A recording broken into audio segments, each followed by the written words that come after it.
കോഴിക്കോട് ഗോവിന്ദപുരം സ്വദേശി ദീപകിന്റെ ആത്മഹത്യയുമായി ബന്ധപ്പെട്ട കേസിൽ അറസ്റ്റിലായി റിമാൻഡിൽ കഴിയുന്ന വടകര സ്വദേശി ഷിംജിതയുടെ ജാമ്യാപേക്ഷയിൽ വാദം പൂർത്തിയായി. ഈ മാസം 27-ന് ജാമ്യാപേക്ഷയിൽ കുന്നമംഗലം മജിസ്ട്രേറ്റ് കോടതി വിധി പറയും. മനഃപൂർവ്വം ദീപകിനെ അപകീർത്തിപ്പെടുത്തുക എന്ന ലക്ഷ്യത്തോടെയാണ് ഷിംജിത വീഡിയോ പ്രചരിപ്പിച്ചതെന്ന് ജാമ്യാപേക്ഷയിൽ വാദത്തിനിടെ പ്രോസിക്യൂഷനും വാദിഭാഗം അഭിഭാഷകനും കോടതിയിൽ ഉന്നയിച്ചു. എന്നാൽ മനഃപൂർവ്വമുള്ള കുറ്റകൃത്യം ഷിംജിത ചെയ്തിട്ടില്ലെന്നും ആത്മഹത്യാ പ്രേരണാ കുറ്റം നിലനിൽക്കില്ലെന്നുമാണ് ഷിംജിതയുടെ അഭിഭാഷകൻ ഉന്നയിച്ചത്. വിശദവാദത്തിന് ശേഷമാണ് ഹർജി വിധി പറയാൻ മാറ്റിയത്.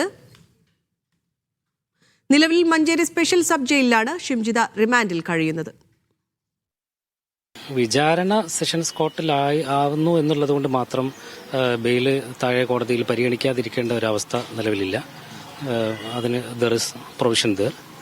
അങ്ങനെ ഒന്നുമില്ല. ആർഗ്യൂ ചെയ്യാനുള്ള കാര്യങ്ങളൊക്കെ പറഞ്ഞു, പ്ലീഡിങ്സ് ഒക്കെ നമ്മൾ പറഞ്ഞു കഴിഞ്ഞു. ഏതായാലും ഇനി കോടതി തീരുമാനിക്കട്ടെ. ആ കാര്യത്തിൽ നമ്മൾ കോടതി ഇരിക്കട്ടെ. ഇന്റൻഷൻ ഉണ്ടോ എന്നുള്ള I would like to go to the facts of the case. Proceedings there.